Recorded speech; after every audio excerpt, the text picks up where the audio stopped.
Então, nosso último tema da primeira unidade é a teoria da confiabilidade.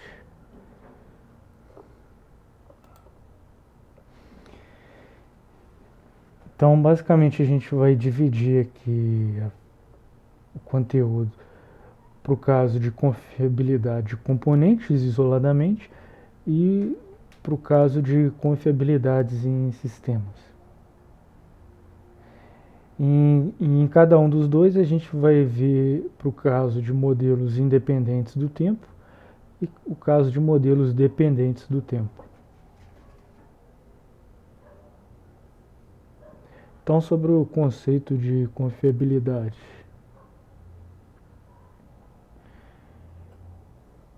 Então, a palavra confiança tem origem na palavra confidere, que significa acreditar plenamente. E essa palavra pode ser decomposta em com, que indica intensidade, e fidere, que significa acreditar, e deriva de fides, que é fé. Então, confiar é acreditar que algo ou alguém vai se comportar de uma maneira esperada. E a confiabilidade é a característica daquilo que se comporta da maneira esperada. Então, para a gente pode definir a confiabilidade de um item como a probabilidade do item desempenhar uma função exigida sob condições determinadas em determinado intervalo de tempo. O objetivo da teoria da confiabilidade é desenvolver métodos e ferramentas para avaliar a confiabilidade, mantenabilidade, disponibilidade e segurança de componentes, equipamentos e sistemas. Então, alguns fatores importantes relacionados à confiabilidade. O primeiro é a qualidade, né?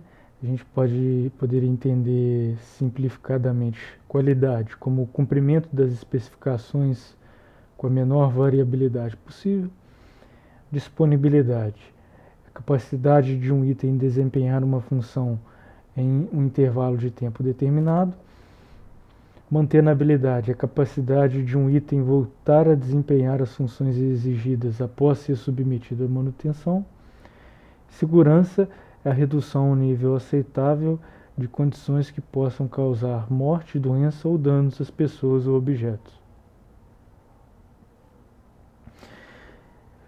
Então, existem várias abordagens possíveis para a teoria da confiabilidade. Mas a justificação dela, né, é a seguinte: a gente observa que itens do mesmo tipo e da mesma origem apresentam variabilidade no desempenho. Então, você imagina numa fábrica, né, a mesma pessoa operando o mesmo equipamento, com o mesmo material, gera resultados diferentes. Então, por essa razão, a gente precisa de ferramentas estatísticas para estudar a confiabilidade. As principais modelos e abordagens que a gente pode destacar são componentes e sistemas. Também tem teoria para componentes reparáveis e componentes não reparáveis. Também comportamento dependente do tempo ou independente do tempo. Cada abordagem tem suas ferramentas específicas, né?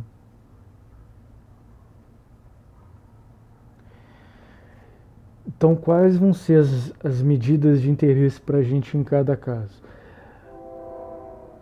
Para o caso de modelos independentes do tempo, a gente só vai se preocupar com a confiabilidade, que para a gente vai ser a probabilidade do item não apresentar falhas.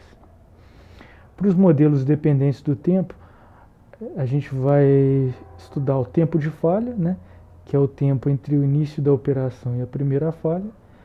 Função de confiabilidade, que é a probabilidade do item não apresentar falha até o tempo t.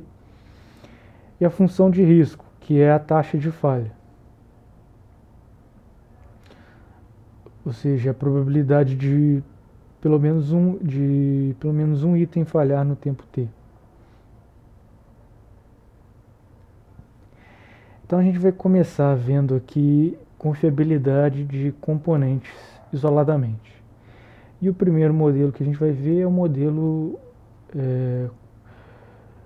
quando o comportamento é independente do tempo.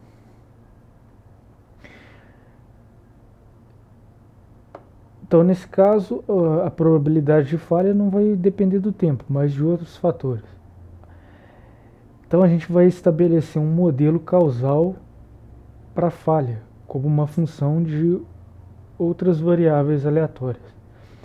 Então, essas variáveis aleatórias, que a gente vai denotar por x1 até xn, recebem o nome de variáveis de estado. E essas variáveis vão caracterizar o sistema. Então a gente vai definir nesse espaço a região de falha, ou seja, se essas variáveis assumirem valores nessa região, significa que o sistema falhou. Geralmente essa região é definida por meio de uma função. Então vamos ver E no caso a confiabilidade, a gente vai denotar por R maiúsculo. E vai ser a probabilidade de não ocorrer falhas, ou seja, a probabilidade dessas variáveis não estarem na região de falha. Então, se a gente conhecer a densidade conjunta, a gente pode calcular essa confiabilidade integrando aqui a densidade na região complementar à região de falha. Então, um exemplo. Imagina que um componente de uma estrutura se rompe quando a tensão total incidindo sobre ele supera 1 megapascal. Então, imagina que a tensão total pode ser expressa como a soma do módulo de x1 mais módulo de x2, onde x1 é a tensão horizontal e x2 é a tensão vertical.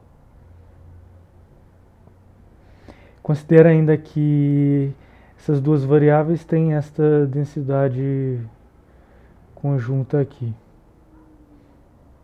para x1 e x2 maior ou igual a zero.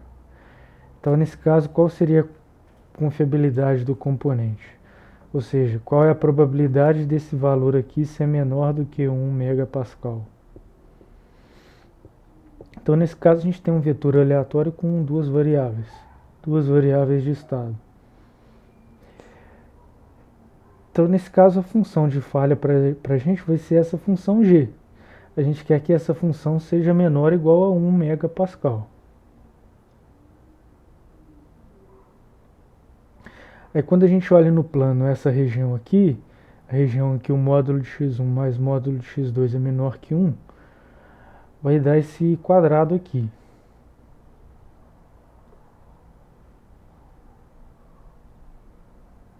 Então, se x1 e x2 estiverem dentro dessa região, significa que o valor de g aqui vai ser menor ou igual a 1 e o sistema vai estar seguro. Quer dizer, o componente não vai falhar. Agora, se eu estiver fora desse quadrado, o valor da função g vai ser maior que 1 e o componente vai falhar. Ou seja, a região de falha é toda essa região aqui, fora do quadrado. Então, para eu saber a probabilidade do componente não falhar, eu vou integrar aqui a função densidade dentro desse quadrado.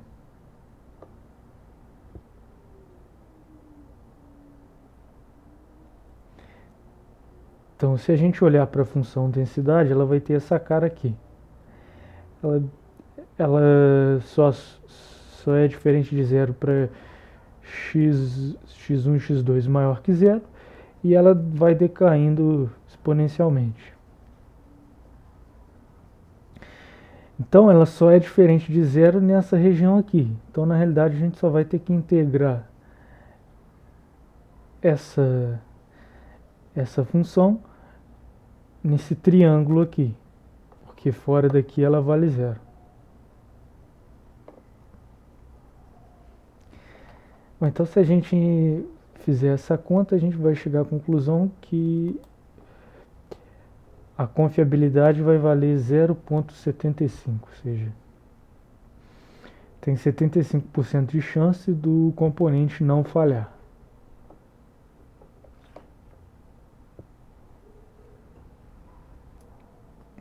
Então a gente viu um exemplo simples, né? Um exemplo didático.